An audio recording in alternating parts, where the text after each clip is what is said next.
Welcome from the studios of KPBS TV in San Diego, California. We are reaching you live through a unique and complex international telecommunications network via satellite, microwave, and cable. The International Training Center at San Diego State University brings us all together in this video conference, which joins distinguished organizations located in Mexico, the Dominican Republic, Cuba, Costa Rica, Panama, Colombia, Venezuela, Ecuador, Peru, Brazil, Bolivia, Paraguay, Argentina, the United States of America, and the United Nations Conference on Trade and Development, known as UNCTAD, in Geneva, Switzerland. Welcome to our program on technology blending, trade, and diplomacy, strategic management of our expertise. This is the 7th video conference of the series Competitive Success with a Global Focus. My name is Richard Page, and I will be your moderator for today's program. I am a private attorney with the San Diego law firm of Page & Bush, practicing in the areas of business and international law and alternative dispute resolution. Today's program is composed of 2 presentation modules and 2 question and answer sessions. We look forward to your live participation. The transfer of knowledge and free trade have established themselves as the global processes of greatest impact on our daily lives. Public and private organizations will need to participate more and more in this window of opportunity in order to compete and survive. But the challenges are many, particularly with today's trend of continued deregulation and the presence of free market policies which favor large and productive enterprises. Commercial diplomacy is an approach that levels the playing field. It is defined as the international dimension of economic management, practiced through systematic techniques and based on win-win principles. It is no longer a discipline applicable only to ambassadors and government representatives. Integrating technology and business strategies will also be essential. This video conference will present current and future trends of technology transfer and worldwide trade. It will discuss the impact of electronic commerce and the support services and infrastructure that this entails. The techniques of commercial diplomacy will also be reviewed. It is a pleasure to introduce to you today's speakers, Dr. M. Krishnamurthy and Geza Feketukuri. Dr. Krishnamurthy is currently a professor of quantitative business methods at United States International University. He has 35 years of experience working as a professor and director for the Indian Institute of Management in Calcutta, as chairman of the Hindustan Cables Limited Company, as executive director of the National Productivity Council in New Delhi, India, as Research Associate and Ford Foundation Faculty Fellow for the Massachusetts Institute of Technology, as visiting lecturer at the University of Michigan in the United States, as Senior Advisor and Head of Research Planning for the Asian Productivity Organization in Tokyo, Japan, and as Chief Technical Advisor for the International Labor Organization with postings in Nigeria and Bangladesh.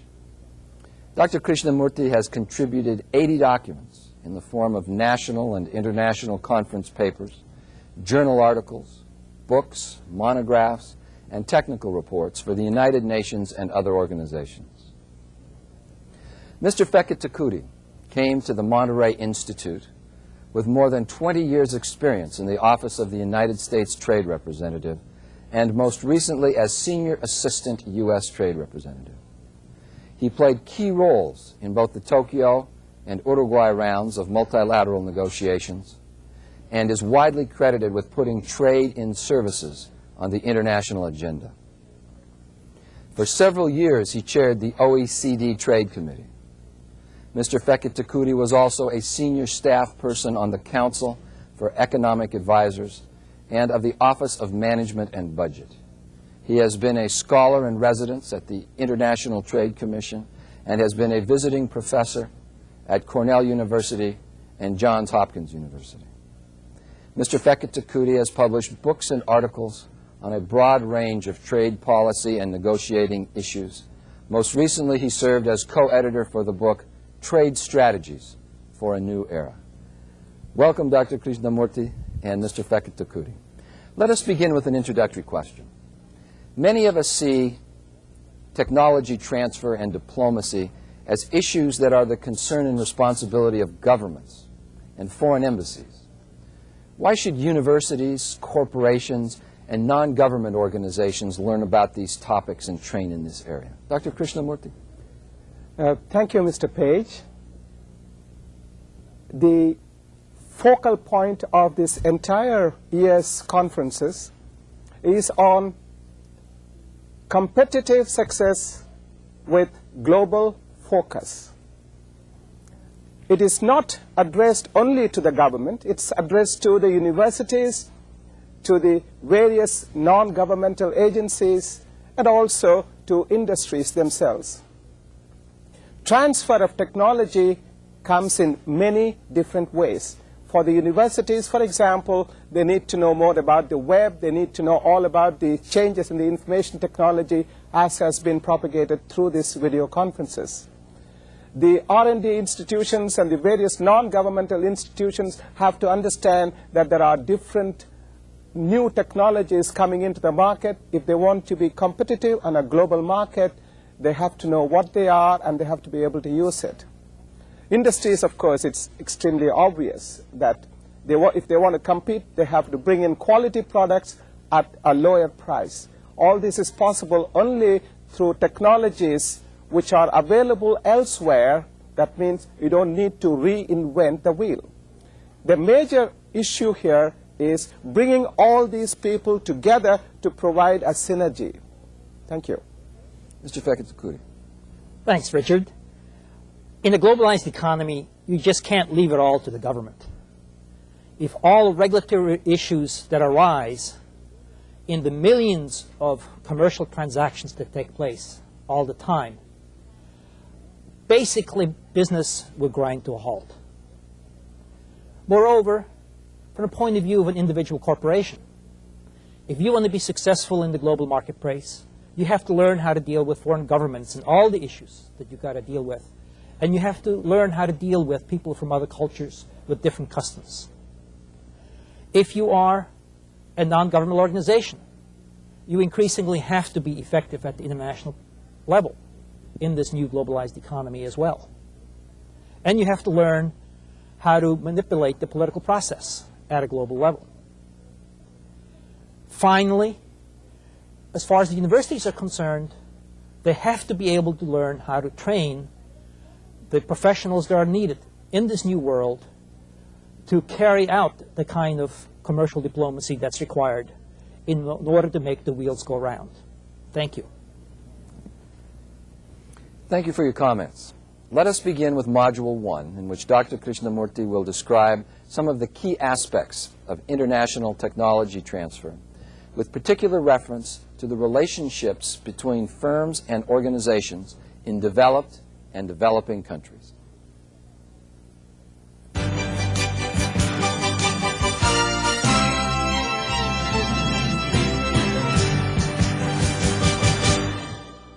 Thank you.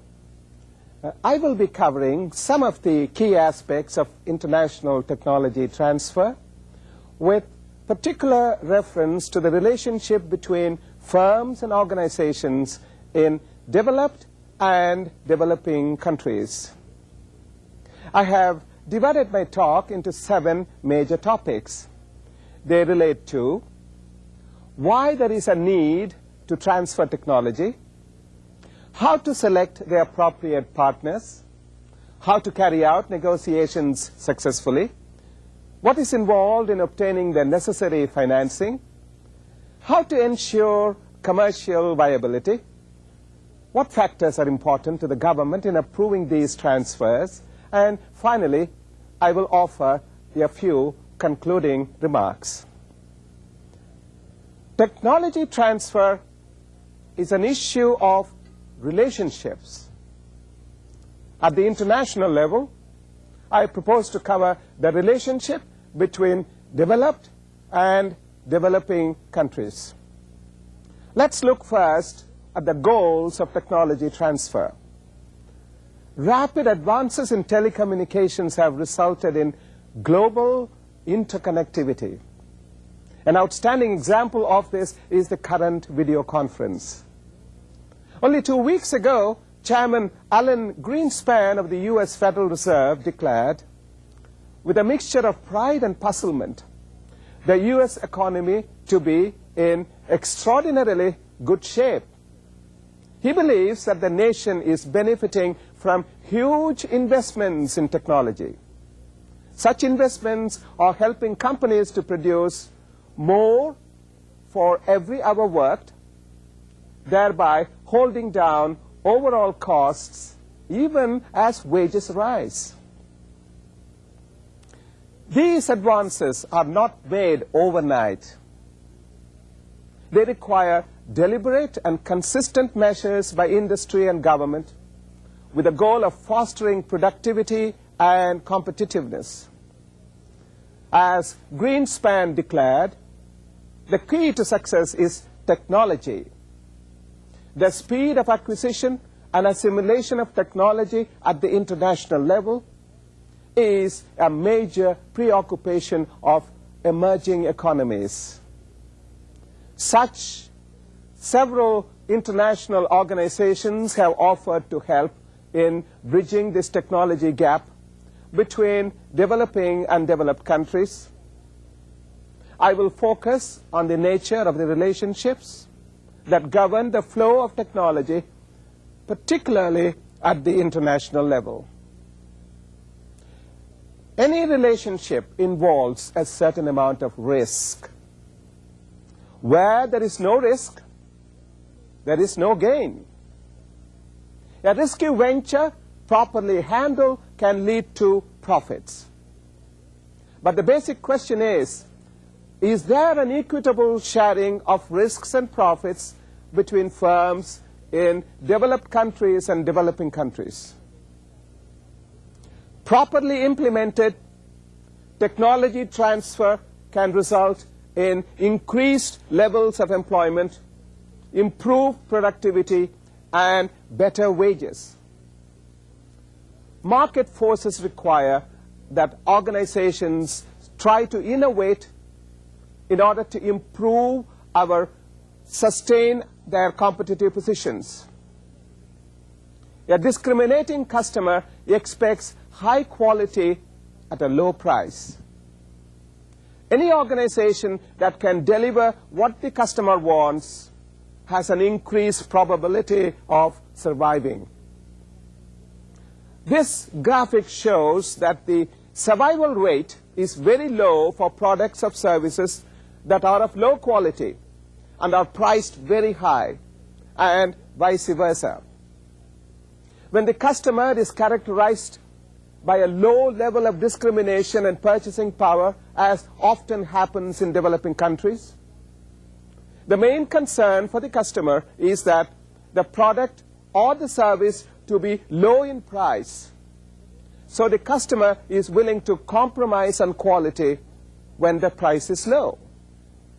In such situations, older and in many cases discarded technologies can be bought cheaply.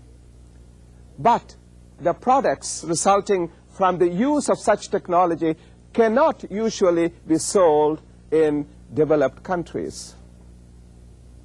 On the other hand, there are those who seek to distinguish themselves as exclusive. This is more common in a developed rather than in a developing market, where there are more examples of conspicuous consumption. These consumers demand quality products that are beyond the average person's reach. They look for the cream of the crop. For example, such a consumer may look for vine-ripe strawberries that are so sweet and fresh that they melt in your mouth. The highest quality produce is limited in quantity and is expensive. Another example can be found in the automobile market. Many leading producers of automobiles have special lines for status seekers, such as the Cadillac, the Lexus, the Infiniti, and the Acura. In what way is this relevant to technology transfer? The answer is simple. You should know who your customers are and what category they belong to. The technology you choose should be relevant to the target market and to the society. In other words, technology should blend with the needs of the consumer base. This implies proper needs assessment, the choice of an appropriate collaborator, and a detailed study of market acceptance. In recent years, interest in the concept of integrating or blending new technologies in traditional sectors and processes has increased. It is obvious that various technologies have to coexist.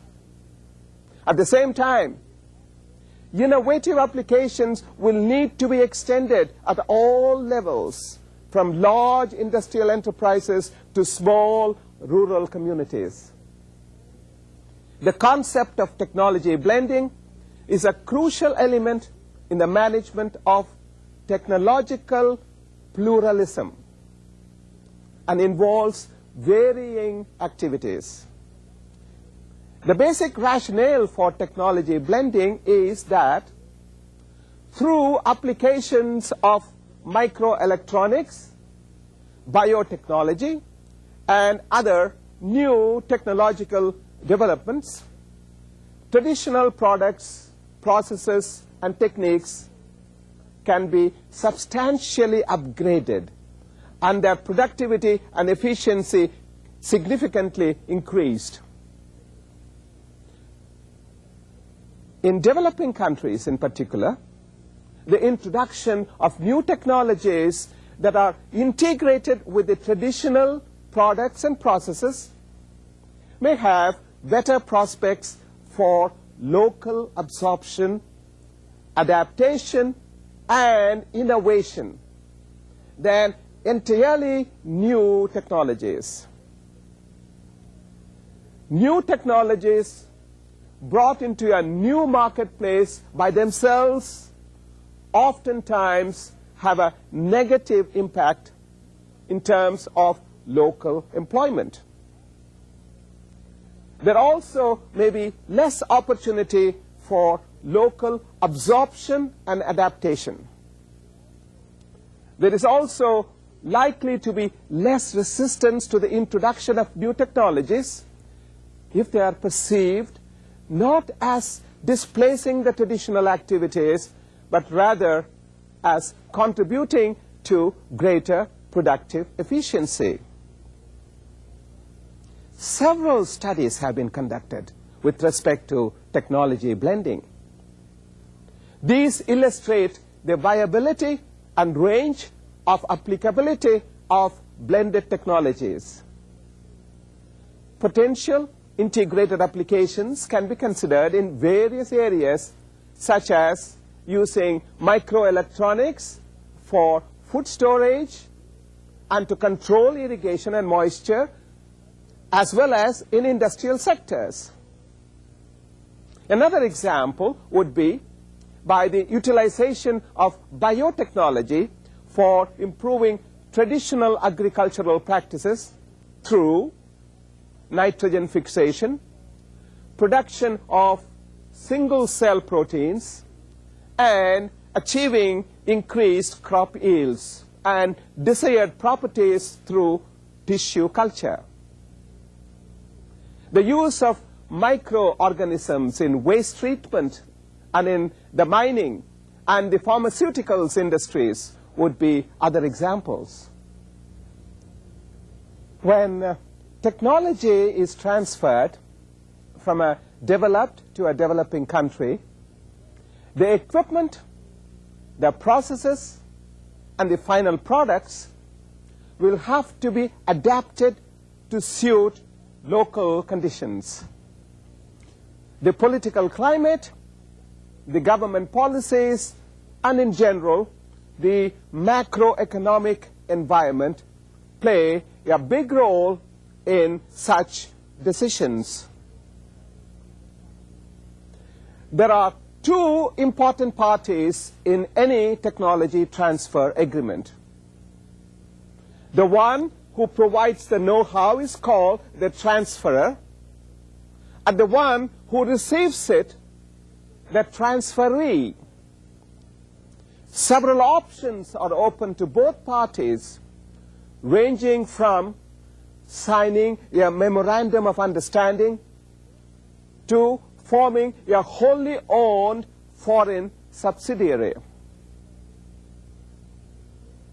How do you go about identifying a potential foreign partner? Enterprises in developing countries are aware of the fact that industrialized nations are repositories for advanced technologies.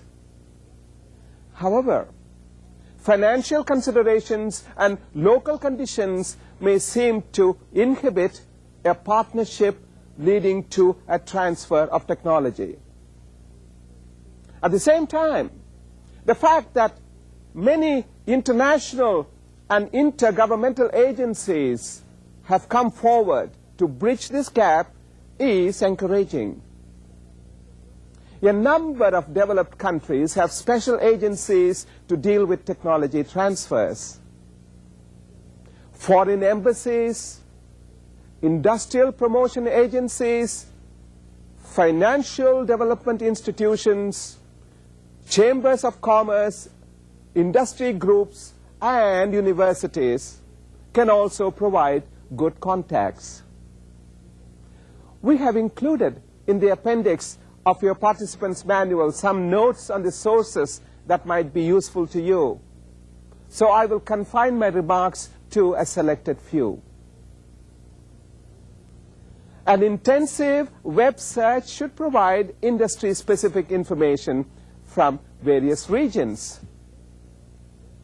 The web has captured the world's imagination within an amazing short period of 5 years. And you have had the opportunity to listen to and interact with experts on the World Wide Web during the previous ITC video conferences. The United Nations Conference on Science and Technology adopted a program of action in 1979 to focus on the strengthening of scientific and technological capabilities in developing countries, the restructuring of the existing pattern of the international scientific and technological relations, and the strengthening of the role played by the UN system in the field of science and technology.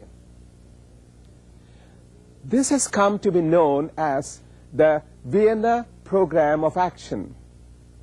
This gets reviewed every 5 years so that the progress might be monitored by the various UN agencies. Several international and intergovernmental organizations such as the International Labour Organizations, United Nations Industrial Development Organizations, United Nations Economic and Social Commission, United Nations Conference on Trade and Development, Asian Pacific Center for Technology Transfer, Asian Productivity Organizations, and Asian Development Bank have often worked in tandem to improve the technological capabilities of the third world. Please permit me to furnish you with a few examples. By virtue of my association with the ILO, that is the International Labour Organization, for over 8 years, and the APO, that is the Asian Productivity Organization, for 5 years, I feel more comfortable explaining the role played by them in technology promotion. I would particularly urge you to read the 1988 ILO publication, A Guide to Technology Transfer for Small and Medium Industries, authored by David Ditcher and others. Those of you who are interested in formulating or revising a technology policy may refer to a 1989 ILO manual titled Appropriate National Technology Policies, a manual for their assessment. Please remember that technology policy in developing countries is a relatively recent phenomenon. The issues involved are complex and requires considerable skill for the formulation of a coherent and cohesive strategy. Ignorance about available technologies is often the cause of making unwise choices. The ILO has established an information service on technological alternatives, otherwise known as INSTEAD, INSTEAD, in order to disseminate information on every aspect of technology transfer. Entrepreneurs interested in starting or enhancing a production unit can also benefit from the wide range of products offered. The Asian and Pacific Center for Transfer of Technology likewise assists the member countries of the Economic and Social Commission of Asia and Pacific, otherwise known as ESCAP. Their reference manual on technology policy formulation and planning is designed to help the planner avoid the pitfalls of a fragmented and uncoordinated approach to technology development. In 1995 report of technology promotion by this organization, APCTT, points out two less than favorable realities, despite the opportunity that globalization presents. The first reality is that gaining access to foreign technology is difficult and expensive. Frontier technology is a major instrument of competitive advantage. Since obsolescence sets in quickly, technology generators need to maximize their returns from new technology on their own or through strategic alliances rather than by licensing it to other parties. The technology that is readily available is likely to be slightly outdated. The second reality is that there is greater market protectionism in developed countries. The subtle and sometimes obvious strategies used by the developed countries to protect their own markets may be too difficult for ill-equipped developing countries to handle. This makes the formation of regional and sub-regional alliances important in order for countries to achieve optimal returns through a synergy of strengths and other factors. This is why the UNESCO-sponsored Committee on Science and Technology in Developing Countries provides publications, conferences, and training courses conducted in collaboration with others, such as my university's current course on technology management.